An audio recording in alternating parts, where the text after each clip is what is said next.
Thomas Grayson had just left a charity dinner at a luxury hotel. The event, dedicated to helping orphaned children, had gathered the most influential names of the business elite, and as always, he was one of the most applauded. He stopped under the main awning, waiting for his driver to bring the car. Absorbed, he was staring at his phone when a sound made him lift his head. A cry. Loud, desperate. It wasn't traffic noise or people arguing.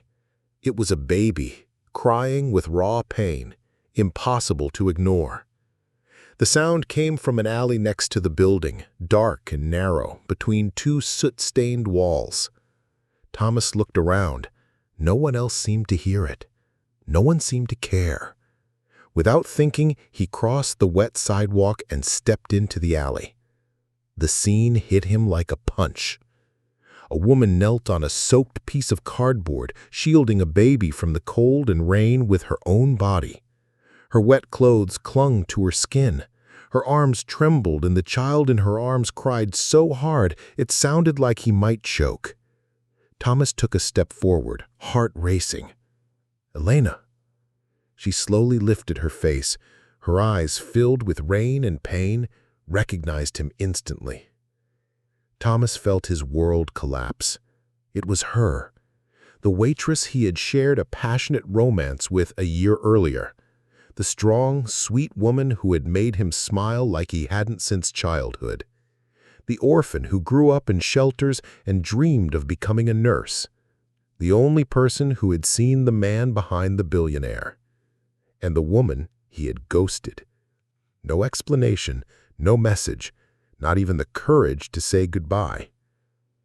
"Elena, what happened?"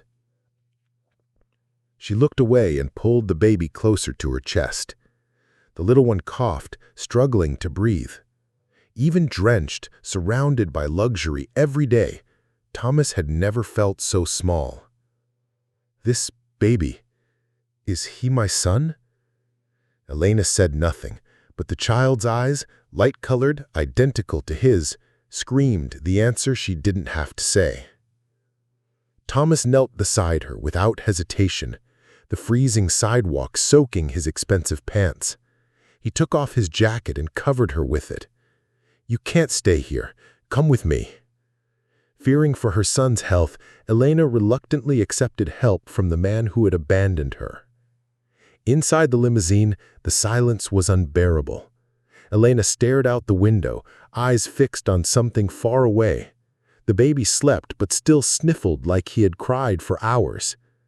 Thomas watched it all like someone who had just woken from a nightmare, only the nightmare was real. That woman, that child, could have been his family. They arrived at the hotel, the finest in the city. He called a doctor to examine the baby, arranged dry clothes, food. Elena and the baby were taken to a room, while Thomas stayed in the sitting area silent. None of it made sense. How had she ended up in that situation? How had he let this happen? He was a billionaire surrounded by resources, influence, properties, and still he had failed to protect the only person who trusted him. And then the questions came like an avalanche. How many times had she tried to reach him? Why did he ignore her? How many doors had closed to her because of him? The answer was cruel. All of them. He remembered the messages he ignored, the emails he never opened, the fear he felt when she said she was pregnant, and worst of all, what his sister Victoria had told him. "You can't get involved with someone like her. She'll ruin your name. She's poor, from another world, a threat to everything we've built." Thomas believed it, or pretended to, and Elena paid the price. Hours later, he walked into their room to see them. The bed was neatly made, the crib empty. On the pillow, a handwritten note. "Thank you for the shelter, but we don't belong in your world." She was gone, with the baby. Thomas felt the blood drain from his face. His phone slipped from his hand. For the first time, the word loss had a face. She was right. For a whole year, he hadn't cared, pretended she never existed. And now that he had found them again, was it too late? No, it couldn't be. He called hotel security, requested the footage, hired a private investigator before sunrise, canceled all meetings for the week. Elena might try to run, but he wasn't the same man who had left her behind. Now he was a father, or wanted to be. And he would do anything to find them, to protect them, to make amends for what he had destroyed. Little did he know, that baby, born with nothing, would one day be known as the miracle child. And the secrets surrounding his disappearance would reveal far more than a single mistake from the past. They would uncover family betrayals, buried lies, and a fight for love that would put everything at risk, even Thomas's own fortune. But that was still to come. That night, Thomas didn't just save any child. He found the only thing that made him human again. The next day, the city was still covered by heavy clouds. The sky seemed to reflect Thomas Grayson's state of mind. While the world outside rushed by, he remained frozen, staring intently at the note Elena had left. "Thank you for the shelter, but we don't belong in your world." Those words echoed like a verdict. She was right. In his world, people like Elena were not welcome. Poor people, orphans who grew up without an important last name, people who carried dignity even when all they had was a tattered blanket and a baby in their arms. But his world was beginning to crumble. Thomas had always been trained not to feel. Since he was young, he had grown up under the shadow of an unyielding father, a magnate who treated emotions as weaknesses. His mother disappeared from his life early. According to rumors, she had gone mad. Only many years later did Thomas discover she wasn't crazy. She simply couldn't endure the silence of that house. At 30, he inherited the Grayson empire: real estate, banks, tech companies, and political influence. An empire built on clear rules. Don't get involved with outsiders. Don't love. Don't trust. And when Elena appeared, with her apron stained by sauce and that smile that disarmed any coldness, he found himself in conflict. She was a waitress, an orphan woman raised in foster homes who dreamed of becoming a nurse to help other children like she once was. She had a light in her eyes he hadn't seen anywhere in his golden bubble. They met by chance when Thomas needed to eat at a neighborhood restaurant to escape the press. The connection was instant. The way she spoke, how she laughed, how she looked at him without flattery. It was as if she saw the man behind the billionaire facade. And for the first time in a long time, he let himself feel. They had dinner together several more times, walked in simple places, shared stories. She told him she had been adopted and returned twice by families who didn't want difficult girls, and yet she never stopped believing in love. That night they slept together, Elena hesitantly told him she felt something for him, that she felt safe for the first time in her life. And Thomas froze. 2 weeks later, she sent the message, "I think I'm pregnant." And that's when he disappeared. Didn't answer, didn't call, simply blocked her. Because at that very moment, Victoria, his older sister and majority partner in the holding company, called him for an urgent talk. "I already heard. That waitress. She's trying to trap you with a child." How cliché. Thomas didn't respond. He just listened. "Do you want to throw away everything Dad built for some poor nobody?" She said more, that the company's board would never accept a scandal like this, that the shareholders would react badly, that if he didn't step away immediately, she would reveal a secret about their mother, something that would destroy him emotionally and publicly. That night, Thomas deleted all of Elena's messages and swallowed the guilt. He thought he was solving the problem. But a year later, seeing Elena sleeping on cardboard with a child in her arms, the The shock was devastating. The life he could have had was now unprotected and wounded by the world he himself helped build. Back in the present, Thomas acted with urgency. He hired detectives, ordered access to security cameras, shelter records, names at public clinics. He wanted to know everything. He needed to understand how Elena ended up on the streets.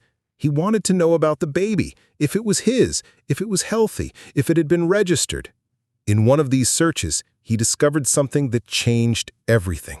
Elena was not alone in the shelter where she was seen months ago. She had also adopted a little girl, a 6-year-old child, deaf since birth, who had been abandoned by 3 different families. Sophie. The name appeared in a social worker's report. Thomas read it again and again. Even with so little, even living in misery, Elena had found room in her heart to care for another orphan. She might have had nothing, but she carried everything he never had. Love, courage, compassion. And there, for the first time, Thomas realized. She didn't need his help. He needed her. And that baby, that girl, that new chance.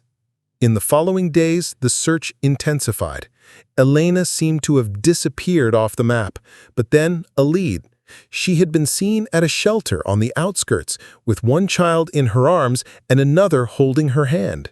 Thomas went there himself. He didn't send assistance. He didn't send security.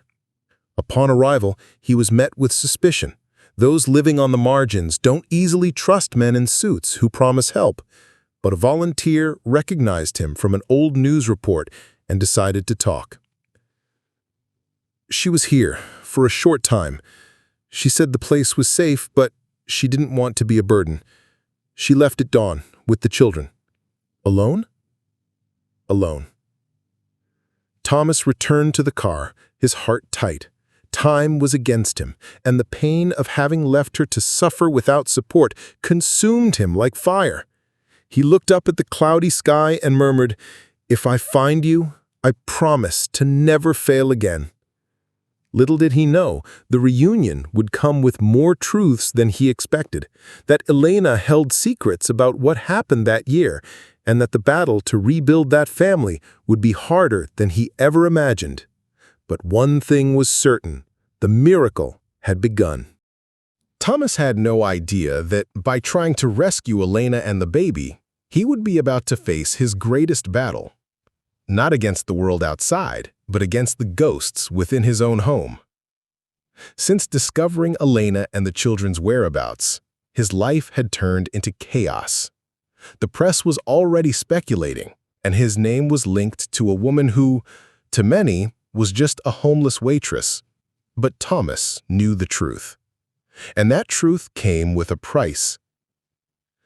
Victoria, his sister, didn't take long to appear. The meeting was set at her mansion, in a cold room where the stairs were as sharp as the winter air conditioning. "You're destroying the family," she said firmly, "dragging into the family a poor woman with an unacknowledged child. This will sink us."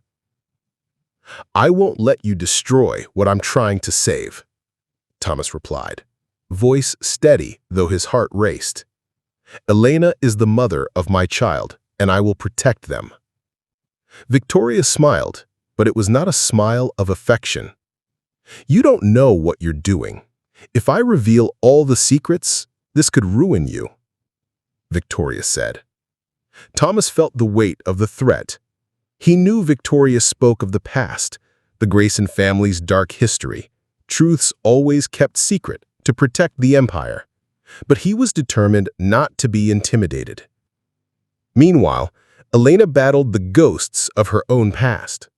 Life on the streets had deeply marked her, and the pain of Thomas's rejection still burned in her chest. But caring for Noah and Sophie gave meaning to her days. At the shelter where they took refuge, authorities began questioning her ability to care for the children. The fear of losing custody was real, and Elena faced a system that judged her past, not her present. Thomas, now not only a billionaire but a father, faced an unprecedented emotional challenge. He used his influence to ensure Elena received all necessary support. Doctors, lawyers, social workers. No effort was spared. One of the most moving moments came when Sophie, the girl Elena adopted, underwent surgery to correct the deafness that isolated her from the world. The first phrase Sophie heard in Elena's sweet voice was, "I love you, my daughter." A victory that lit up everyone's hearts. But the struggles didn't end there. The media investigated every step, and the Grayson family was divided. Victoria, determined to protect her power, organized moves to discredit Elena and Thomas. Amid threats, revelations, and legal battles, Thomas and Elena began to rebuild their love. The relationship that seemed destroyed gained new strength, more genuine, based not on illusions, but on forgiveness, courage, and hope. Then, in a packed courtroom, among journalists and attentive eyes, Thomas did something unexpected. He proposed to Elena, a gesture not only of love, but of public commitment. The judge's decision came quickly. Elena's rights over the children were recognized. The family, though unusual, was united. The baby who cried on the streets and the orphaned girl who suffered abandonment now had a home. Thomas, Elena, Noah, and Sophie proved that even amid poverty and rejection, true love and hope are real miracles. The press called it the miracle of love, the reunion between the billionaire and the poor waitress he had abandoned, now united by two children. One, a baby who cried in the cold night as a call for help to the world, and another who regained hearing thanks to the new man who was being born. But what no one knew was that there was one more secret about to explode. The morning after the proposal made in court, Thomas received a call that paralyzed his body. "Mr. Grayson, we found something in an old document regarding the adoption of the girl Sophie. The name of the biological mother appears in the system, but there is a strange coincidence." Thomas didn't understand immediately, but as the private investigator he hired began reading the information out loud, the world around him slowed. Sophie's biological mother was his sister, Victoria. Shock, disbelief, a silence so deep it almost hurt. How had she hidden this for so long? How had she abandoned her daughter and still had the nerve to try to take Sophie from Elena, the only mother the girl had ever known? The truth was cruel and at the same time revealing. 7 years ago, Victoria had a relationship with an older, married man. Pregnant, she was coerced by the family to keep everything secret. The baby was given up for adoption and later ended up with Elena, who raised her as if she were her own blood. When Victoria discovered who had adopted her daughter, she fed a silent hatred. And that's why she did everything to keep Elena away from the family, to drive Thomas away, sabotage the relationship, spread lies, all to keep her guilt buried. Now the truth was out. Thomas confronted his sister. She denied it, cried, tried to shift the blame. But it was too late. The DNA confirmed it. Sophie was her biological daughter. But in Sophie's heart, Elena was, and always would be, her true mother. The twist moved the entire country. Newspapers and TV shows began covering the story as a saga of redemption. People from all over the world started sending letters to Elena, calling Sophie the miracle child, the girl who united two worlds, who exposed dark secrets with the purity of love. Despite all the public uproar, there was still a real danger. Victoria would sue her brother, trying to contest custody of the daughter. The case sparked public outrage. Public opinion turned against her. After all, how could a woman who abandoned her daughter now have the audacity to demand rights over her, purely out of revenge? Amid the legal and emotional chaos, Elena fell ill. The emotional toll of the past months took its price. Hospitalized for exhaustion, suffering severe anxiety attacks, she spent days unable to see her children. Thomas never left her side. He slept in an uncomfortable chair, holding Noah in his arms, while Sophie drew pictures for her mother every day. In one, she drew a big sun and wrote in shaky letters, "You are my miracle, Mommy." That was the note Elena held in her hand when she woke up. The scene was captured by a hospital photographer, a poor woman now loved by millions, holding her baby and wearing a tired but genuine smile. The photo went viral with the caption, "Love conquered." Thomas decided to use his fortune for something greater. He created a foundation in Elena's name, aimed at helping orphans, homeless women, and families torn apart by systemic injustices. But he knew he still needed to close that chapter. So in a live press conference, he told everything, exactly as it happened. No censorship, no lies. He spoke of his mistake abandoning Elena, of the baby crying in the alley, of Sophie, the miracle she represented, the truth about Victoria, and the hope born from all that pain. The world cried with him. And then, there in front of the cameras, he did it again, but this time with Elena by his side and their children in their arms. "I want to live this life with you, all of it. No running away, no hiding. Elena, will you marry me officially?" She said yes, with tears in her eyes. The audience gave a standing ovation. The wedding was televised, but intimate, without excessive luxury, just what was needed to celebrate love. Elena's dress was simple, but her eyes shone brighter than any diamond. Sophie walked in with the rings. Noah took his first steps on the white carpet. And the world that had judged them now surrendered. The depressed billionaire had found meaning. The poor waitress had become a symbol of strength. The miracle child united the impossible. And even abandonment, the cold, the street, and the pain were transformed. They were saved by love. Today, no one would imagine. But years ago, Elena slept with her baby in her arms on a wet piece of cardboard among rats and trash. The woman who was once just a waitress, invisible to the world's eyes, had hit rock bottom after being betrayed by the one she trusted most. It was right after she found out she was pregnant. At the time, she was working double shifts to save money and leave the small rented room where she lived. When she told the man she loved, the baby's father, all she got in return was silence, and then ghosting. He disappeared without a word. But the worst was yet to come.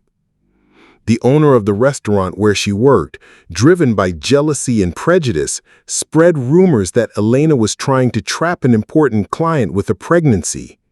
The gossip grew, became a scandal, and within days she was fired. Without salary, without support, her belly growing, and no living relatives, Elena was evicted from the tiny room she could barely pay for. In just a few months, she went from a hard-working waitress to a homeless woman with a newborn in her arms. And no one reached out. Not him. Not the baby's father. Not even a stranger. It was only in the desperate silence of that dark alley where the baby's suffering cries pierced the night that the miracle happened. Thomas, who that night was leaving a charity dinner for orphan children, heard the sound that would change his life. That cry was not just pain, it was a call. And he answered. Everyone's life changed from that moment on. But the road to the light was long. Elena went through therapy, faced the fear of rejection, cried through every trauma. yet she made sure to rebuild herself with dignity. She never accepted being just the woman rescued by the billionaire. She wanted to be seen as a partner, as a mother, as a warrior. Thomas was reborn too. He faced the grief over his brother, forgave himself, broke free from the emotional coldness inherited from his family. He learned, with Alana and the children, to feel again. He discovered that what he lacked was never luxury. It was belonging. Sophie grew up full of love. And although she never called Victoria mother, one day she wrote her a letter. In it she said, "Thank you for letting me go. If it weren't for that, I would never have met my true family." Today, she writes letters to orphans all over the world. Noah, the miracle child, became a boy full of light. There is something in his gaze that calms. Everyone who knows him says he has a gift. Maybe because he was born from such great pain and survived, or maybe because his mission has always been to unite broken hearts. The family now lives in a simple house, surrounded by trees and laughter. It's not a castle, but it's the home where love lives. Thomas donated much of his fortune to social projects. Alana runs an NGO focused on single mothers, adopted kids, and homeless people. Every year, on the anniversary of their reunion, they return to the alley. There, now, is a plaque. Here, love heard a cry and answered with life. Their story became a book, became a film, became a lecture. But for them, it's just life. With scars? Yes, but with purpose. Because in the end, what you rescue also rescues you. And what the world calls loss is sometimes just the beginning of a miracle. If this story touched your heart, imagine how many other lives carry pains, new beginnings, and miracles invisible to the eye. Here on this channel, every story is a window into what is most human in us: love, hope, and overcoming. If you believe the world needs more empathy, faith, and true new beginnings, follow the channel now. Together, let's keep living and feeling stories that transform.